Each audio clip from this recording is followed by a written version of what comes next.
You're listening to Recovery Survey, the podcast that shatters stigmas around different types of addictions and takes a deep dive into spiritual principles.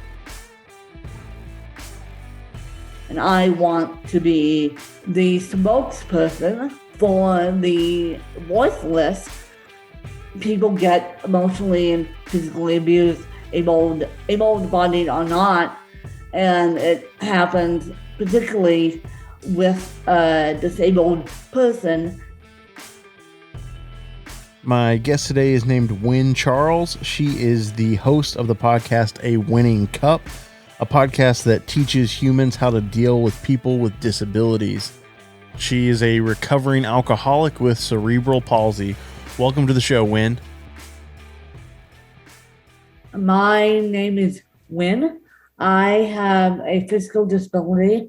I became sober in July of 2019. So my sobriety has been 2 years. I'm still working on my sobriety, even though I don't drink anymore. I'm still working on myself, my sobriety, working on myself.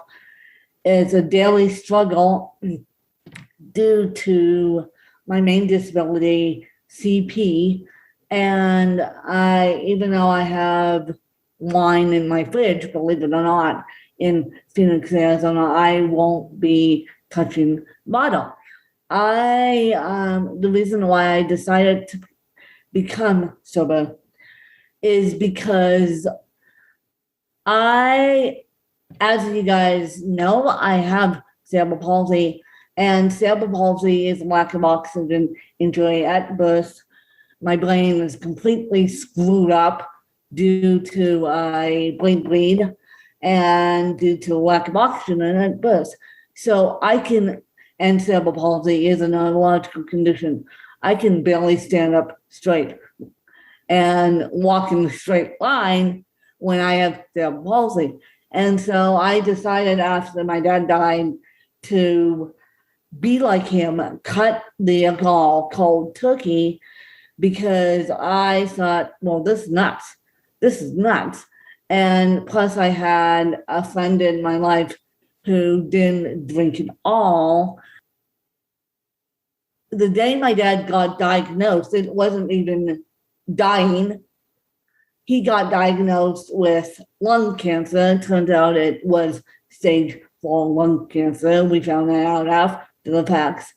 And then he decided he got cancer, and I decided I was so stunned, even though I knew it was cancer the whole entire time. I was still stunned, and my stepsister goes, well, do you want a glass of wine to take the edge off? I said, yes. And then I got emotionally and physically abused by a family member too. That was on June 23rd, 2019. And she is and was a heavy alcoholic and doesn't respect me with dawn. And so I come from a family of alcoholics. I decided then and there in July to give up coffee and give up wine.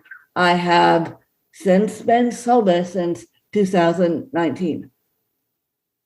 That's absolutely incredible. So kind of rewinding the tape a little bit, when did you first start drinking, and maybe when did you notice that it had become a problem?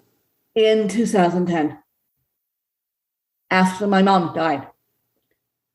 Again, to take the edge off of losing my mom, and to take the edge off of I was emotionally abused starting by my family starting in 2010. And then I was lucky. I got away from my abuser number one. Abuser number one comes back with abuser number two, and abuser number two starts physically and emotionally abusing me. In the long run, my aide / my stepmom and stepsister got caught in the crossfire. So they all got emotionally abused. I got the brunt of it. Wow. I'm so sorry to hear that. It's terrible. Some of the things that we go through. So I'm curious, you mentioned that you quit cold turkey.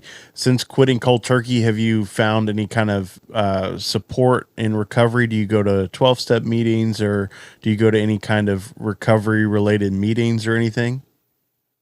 I am working on my own recovery.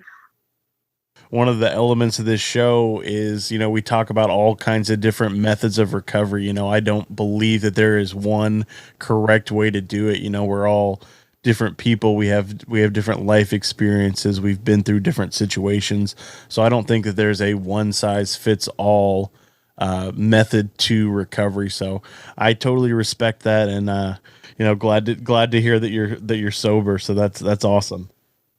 What I will say is that I am in traditional recovery for other issues based upon my emotional and physical abuse. Oh, that's excellent. Well, I'm glad to hear that you're getting some help for those things. I know it's difficult to do, at least from my own personal experience. I've had difficulty doing the recovery thing alone. I've tried to do it on my own and haven't found success. And I wasn't able to find that success until I found other people that had gone through similar situations. So I know that the group element can definitely be very helpful. So what are some of the benefits that you've seen in your life since you got sober? Well, I'm not waking up with a splitting headache, and I'm not asking for the wine bottle at dinner. I mean, people know that, and people try to break my sobriety. My stepmom desperately tried to break my sobriety. I said, no, we're not breaking my sobriety. I'm getting sober, and I have a disability, and I got emotionally and physically abused, and they drank after they drank like fishes after they physically and emotionally abused me. And my family's still alcoholics to the 10th degree. They live in the islands of the Bahamas. And for those of you who don't know about the islands of the Bahamas is a heavy alcoholic nation because it's the islands. And I just am trying to break the stigma and beating to my own drum. I love that. And that's one of the taglines of this show, is just breaking the stigma of addiction and mental health. And so I love that you brought that up and talking about breaking that stigma. And I'm so grateful that you came on the show today to share that with the listeners and just all the different things that you've overcome, because I can tell just here on this Zoom call that you're such a kind and genuine person. And I'm so grateful that you took some time out of your day to share part of your story with us. Yeah, you're welcome. And I do believe in counseling. I am seeing a counselor as part of my treatment. And people know that I'm sober. They know that I have wine sitting in my fridge and won't touch it. And I'm slowly but surely working on myself. And I think that that's all we can do really is just work on ourselves a little at a time. It's not something that's going to happen overnight. It's not like an instant fix. For me, like the drugs were my solution, and it was that temporary fix of like, now I don't have to feel my emotions. Now I don't have to deal with my problems. but recovery, it's a slow and gradual process. And I love that you brought up the counseling aspect as well. I'm a big advocate for, if we need those kind of services that we can't get inside of a recovery program or wherever it is, like, do what you need to do for yourself. If you're struggling with those different things, whether that be, like, for example, you with the emotional and physical abuse, or whatever else it might be, like, find that professional help and do what's right for you. You have to put yourself first, not in like a selfish kind of way, but you have to do what's best for you. So I really do appreciate that you brought that up, because I think that that's a great point to bring up. And I think nowadays, I think it's a lot more common for people to find that help. But like the previous generations, like my parents' generations and generations previous, I think people kind of looked down on the idea of going to counselors, or thought that if you were going to a counselor, like something was really messed up or whatever. But I think today, like, it's become more normalized. The stigma of seeking a counselor and their help is a lot less than it was a few generations ago. So I'm grateful that you brought that up. That's a great thing to share with the audience. Yeah, and I was typically not forced to go to counseling. I, on the other hand, was forced to go to counseling because I got so many anger management issues after my dad died that I was forced to go to counseling. I can't even imagine what that has to be like to lose both of your parents. I can't even put it into words. I'm sitting here, man. I lost my mom in 2010, 12 years, dad 2019, and and so 2 years, and then in the midst of all that, COVID hit. Well, I can tell that you're definitely a strong person, and you're still persevering and still pushing through. And man, I commend you for that, because it takes a lot. I haven't lost either of my parents, but I've lost other family members, and I know that it can be so overwhelming at times, and it's like the emotions come in waves, and it can be a lot to handle. And I can just see the strength that you have, and man, it's so impressive that you've gotten through that, and now here you are sober, and you're working through those emotions and those feelings. And man, what a story. Thank you for sharing that with us. Well, you're certainly welcome. Is there anything else that you'd like to talk about?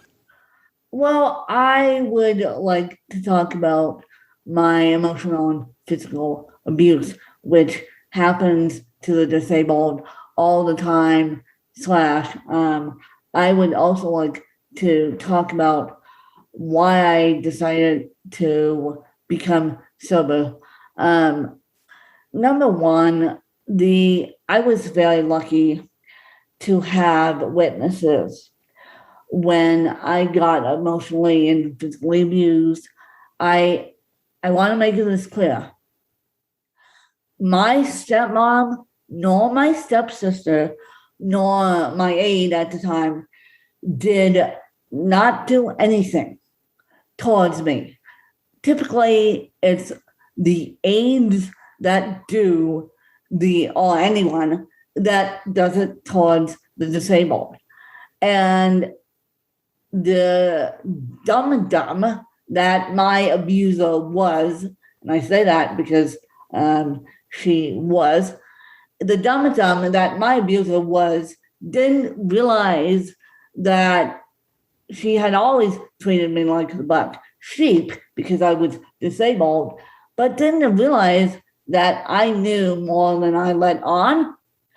And also didn't realize that I was trained as a first reporter, and I know how to pick up the phone and call adult protective services. I also know how to pick up the phone and call child protective services. Now, what a lot of people don't know is adult because when I first was going through this, adult protective services actually exist. And I didn't know that. I literally told the person who was leading my case, I said, well, why didn't I hear about you guys? He said, because a lot of people know about child protective services. They don't know about adult protective services.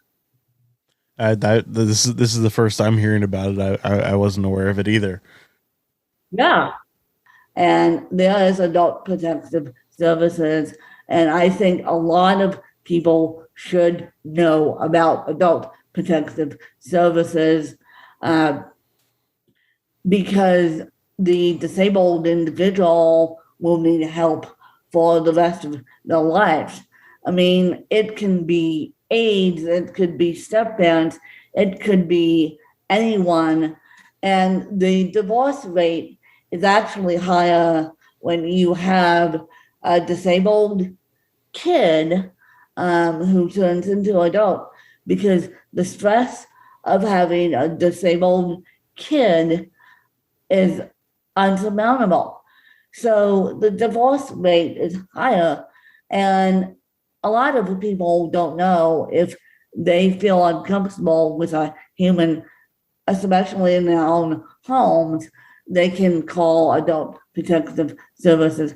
I actually have a witness. I'm based in Phoenix, Arizona.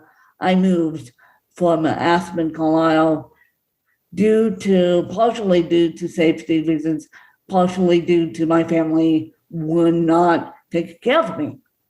And that's the God honest truth. They would not take care of me. They tried to send me to a home in Kentucky. And that went over like lead balloon, no. And later I find out from my abuser that abused me in 2010 why she almost put me in a home in Kentucky. Number one, she always treated me like black sheep. And so they wanted complete control of me. And then I find out that she's not physically able to do it. And then I find out, by Zoom, that my family won't take care of me. So then I had to come up with a plan on my own. And with the help of my team, I decided to move to an independent living center in Phoenix, Arizona called Luna Azul. I live in my own condo with minimal help and minimal assistance. That's incredible. So I'm just curious for those of us that aren't familiar, you mentioned the adult protective services and stuff.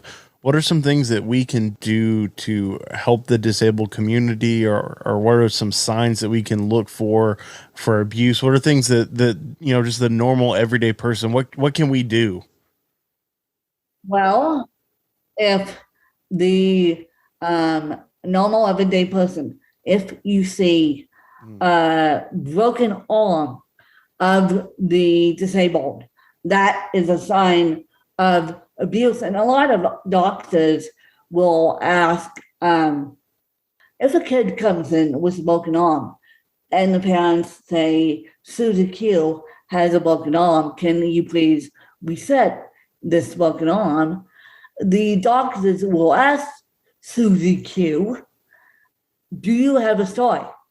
And I know this because it happened to me. I broke my arm, and my parents took me to the small town emergency center, and the doctors asked me and my parents what happened. I started speaking. My dad also started speaking. The doctor looked at him and said, would you let Win finish? They were making sure that I didn't have a broken arm from abuse. So if you see any, and I mean any bruises, if you see any broken bones, if you see the child acting weirdly, basically kids will, at certain ages, will spill the beans. And so they might say, Miss Teacher, Mommy hit me. And then you call Adult Protective Services. That is the number one thing you're supposed to do. And even though I was not physically abused by breaking arms and by breaking skulls and by breaking eye sockets, I was physically abused on the inside because I had a camera stuck in a place where I didn't give this person permission to stick it in a place.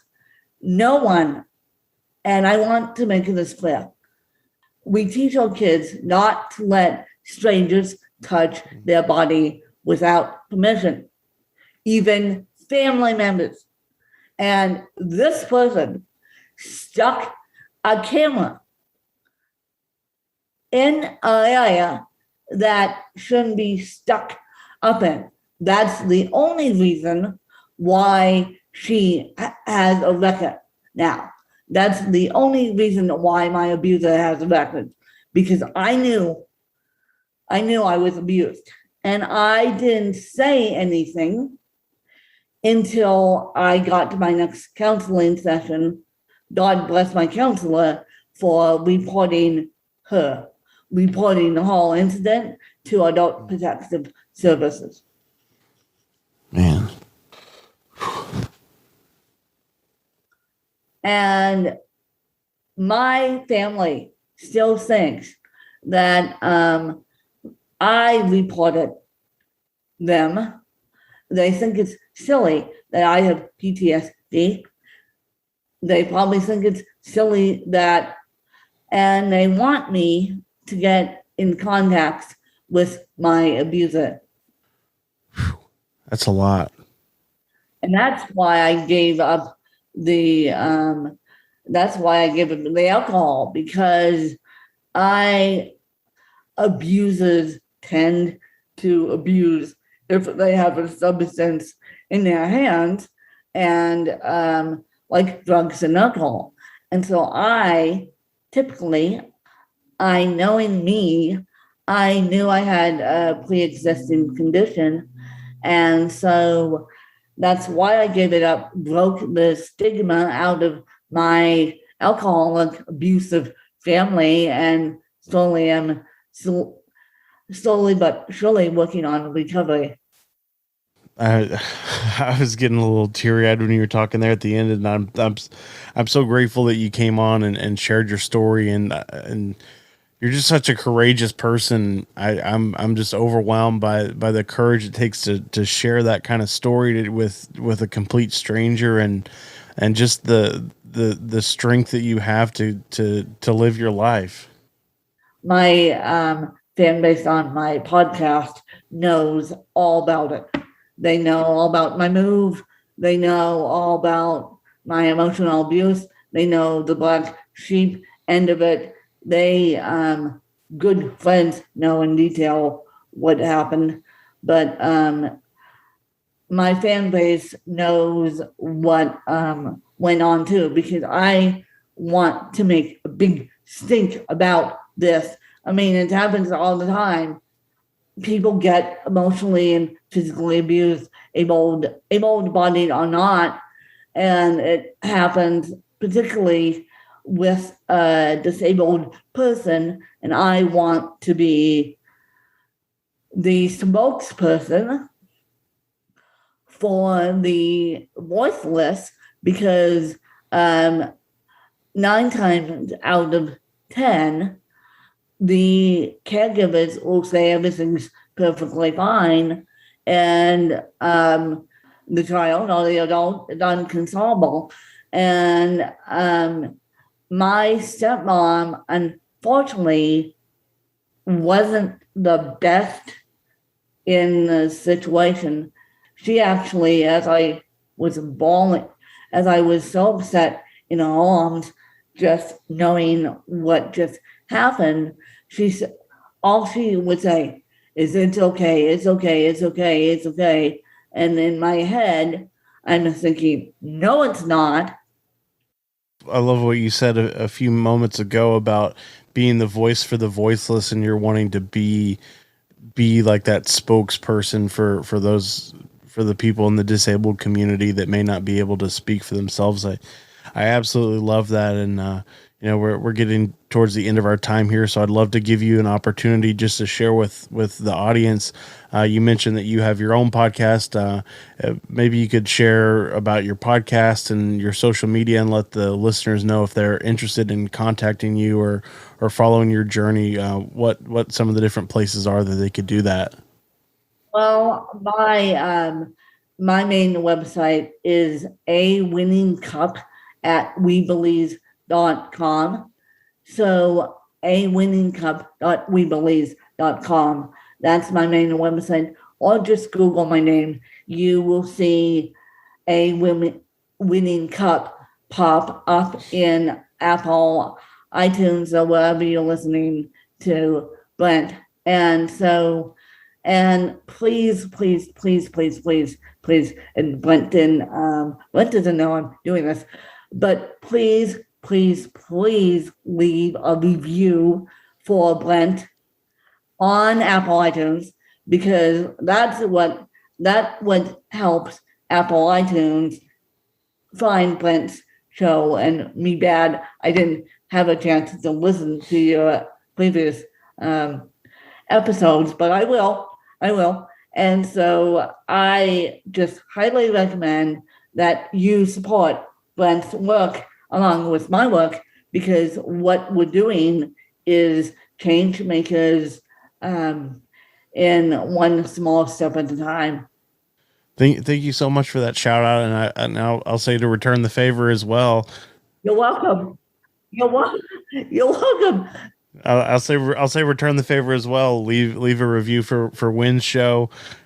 Like she said, I don't know exactly how it works, but I know the more reviews and the higher rated the show is, the more visible it is. So, that's something simple that anybody can do. Take 30 seconds out of your day, leave a 5-star review, and help get the message out about addiction recovery, about your podcast, and helping the disabled community with abuse. I mean, it's something simple that anybody can do. And, thank you for saying that. I was going to say, or you can share this episode out. Even better. Yeah, share Brent's work out with a friend of more awareness about abuse and addiction and recovery. Well, Wynn, thank you so much for coming on the show today. I really had a great time talking to you. You are so welcome. I'm glad to get to know you. We'll definitely have to stay in touch. Yes, we will.